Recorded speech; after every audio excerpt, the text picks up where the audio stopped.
வணக்கம். நான் Vijayakumar. ABN films YouTube channel மூலமாக பிறப்பும் சிறப்பும் என்ற நிகழ்ச்சியில் மீண்டும் உங்களை சந்திப்பதில் மிக்க மகிழ்ச்சி. இன்றைய பிறப்பும் சிறப்பும் நிகழ்ச்சியில நாம பார்க்க போகின்ற திரைப்பட பிரபலம் யாருன்னு பாத்தீங்கன்னா, நடிகர், இயக்குனர், தயாரிப்பாளர், பன்முகத்தன்மை கொண்ட இயக்குனர் சேரன் அவர்களை பத்தி தான் பார்க்க போறோம். இவர் 1970ஆம் வருடம் டிசம்பர் மாதம் 13ஆம் தேதி மதுரை மேலூர்ல பாண்டியன் கமலா தம்பதிக்கு மகனாக பிறந்தார். அங்க பிறந்துட்டு அப்புறம் இவர் படிச்சதெல்லாம் அங்கதான் படிச்சாரு. படிச்சுட்டு அப்புறம் சினிமாவில் ஒரு இயக்குனர் ஆகணும் அப்படிங்கிற ஒரு ஆர்வத்துல கே.எஸ். ரவிக்குமார் கிட்ட புரியாத புதிர்ன்ற ஆரம்ப படத்துல இருந்து அவருடைய பணியாற்ற ஆரம்பிச்சார். அதுக்கப்புறம் சேரன் பாண்டியன், நாட்டாமை போன்ற படங்கள் எல்லாம் அசோசியேட் டைரக்டரா பதவி உயர்வு பெற்று கே.எஸ். ரவிக்குமார் கிட்ட வேலை செஞ்சுக்கிட்டு இருந்தார். அதுக்கப்புறம் சுயமா அவர் ஒரு படம் இயக்கணும் அப்படிங்கிற ஒரு சூழ்நிலை வரும்போது பாரதி கண்ணம்மா அப்படிங்கிற ஒரு படத்தை, அந்த கதையை எடுத்து படத்தை இயக்க ஆரம்பிச்சார். அது ஜாதியை அடிப்படையாக கொண்டு எடுக்கப்பட்ட படம். கீழ்ஜாதி வாலிபனுக்கும் மேல் ஜாதி பெண்ணுக்கும் ஏற்படும் காதலை மையமாக வைத்து உருவாக்கப்பட்ட ஒரு படம். அந்த படத்துக்கு மக்களுடைய சில எதிர்ப்புகள் வந்தாலும் படம் வெற்றி அடைந்தது. அதே போல அடுத்த படமா பொற்காலம்னு ஒரு படம் பண்ணாரு. அதுலயும் இந்த ஜாதி அடிப்படையில் மேல்தட்டு கீழ்த்தட்டு மக்கள் வச்சு ஒரு படமா பண்ணாரு. அந்த படமும் மிகப்பெரிய வெற்றி அடைந்தது.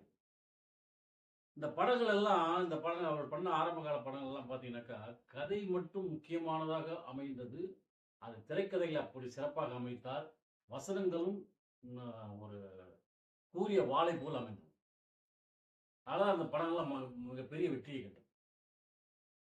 அதுக்கப்புறம் பார்த்தீங்கன்னாக்கா, அவரே ஹீரோவா நடிச்சு படங்களை பண்ண ஆரம்பிச்சார். தயாரிப்பு நிறுவனத்தை ஆரம்பிச்சார். அப்புறம் இந்த வெளிநாடுகளுக்கு வேலைக்கு போறாங்க இல்லையா, அவங்க போறவங்க எப்படி கஷ்டப்படுறாங்க, எவ்வளவு ஏமாந்து போறாங்க அப்படிங்கிற விஷயத்தெல்லாம் சொல்ற மாதிரி ஒரு படம் எடுத்தாரு. அதுதான் வெற்றி கொடி கட்டு. அது வெற்றி கொடியை கட்டிடுச்சு. அதுல அந்த படத்துல இருந்து இவருடைய படங்கள் எல்லாம் நகைச்சுவை காட்சிகளுக்கு முக்கியத்துவம் கொடுக்க ஆரம்பிச்சார். இவர் ஆள் தான் பார்க்கறதுக்கு ரொம்ப சீரியஸா தெரிவார் ஒழிய, உள் மனசுக்குள்ள அவருக்குள்ள நகைச்சுவை பண்புகள் அதிகமாக இருந்திருக்கு. அதன் வெளிப்பாடுதான் வெற்றி கொடி கட்டுல பார்த்திபனும் வடிவேலும் பண்ற காமெடி. அதுக்கப்புறம் பாத்தீங்கன்னாக்கா, ஒரு கிராமத்துல இருந்து டவுனுக்கு சம்பாதிக்க போறாங்க. அதுக்கப்புறம் கிராமத்தை மறந்துடுறாங்க அப்படிங்கிற விஷயத்த சொல்லி, மறக்காதீங்க, கிராமத்துக்கு போங்க, விவசாயத்தையும் கவனிங்க, சம்பாதிங்க, டவுனுக்கு எவ்வளவு சம்பாதிங்க, சம்பாதிச்சுட்டு கிராமத்துல போய் விவசாயத்தை கவனிங்க அப்படின்னு சொல்லக்கூடிய ஒரு கருத்தை மையமாக வைத்து எடுக்கப்பட்ட படம் தான் பாண்டவன் பூமி. அந்த படம் மிகப்பெரிய வெற்றி அடைஞ்சது. அப்புறம் பாத்தீங்கன்னா, ஒரு குடும்பத்துல ஒரு பெற்றோர் தன் பிள்ளைகளை எந்த அளவுக்கு பாசமாக வளர்க்கிறார்கள், அவர்களுக்கு எப்படியெல்லாம் வளர்க்க கஷ்டப்படுகிறார்கள் என்பதை சொல்லும் அளவுக்கு தவமாய் தவம் இருக்குன்னு ஒரு படம். அந்த படமும் மிகப்பெரிய வெற்றி அடைஞ்சு அந்த படத்துல அவர் நடிச்சார். அதுக்கப்புறம் பாத்தீங்கன்னாக்கா, அவருடைய காதல் பயணத்தை சொல்வது போன்ற ஒரு படம், அதுதான் ஆட்டோகிராஃப் அப்படின்னு வச்சார். அந்த படம் வெற்றியில, அந்த படத்துல தான் இவருக்கு பெரிய திருப்பு முனையா அமைச்சு. அந்த ஆட்டோகிராஃப் படம் தான் வெளியாகி மிகப்பெரிய வெற்றி அடைஞ்ச உடனே சேரன் அவர்கள் பயங்கரமா பாராட்டப்பட்டார். அதுக்கப்புறம் அவரை வச்சு ஹீரோவாக்கி படம் பண்ணணும் அப்படின்னு சொல்லி சங்கர் பச்சன் ஆசைப்பட்டு சொல்ல மறந்த கதை அப்படின்னு ஒரு படத்தை எடுத்தாரு. அந்த படத்தை அவர் தான் ஹீரோவா நடிச்சார். அப்படி ஒரு இயல்பான ஒரு நடிகர், ஒரு சிறந்த இயக்குனராக உருவானவர், சிறந்த நடிகராகவும் மாறினார். மிஸ்கின் கிட்டையும் ஒரு படம் பண்ணார்.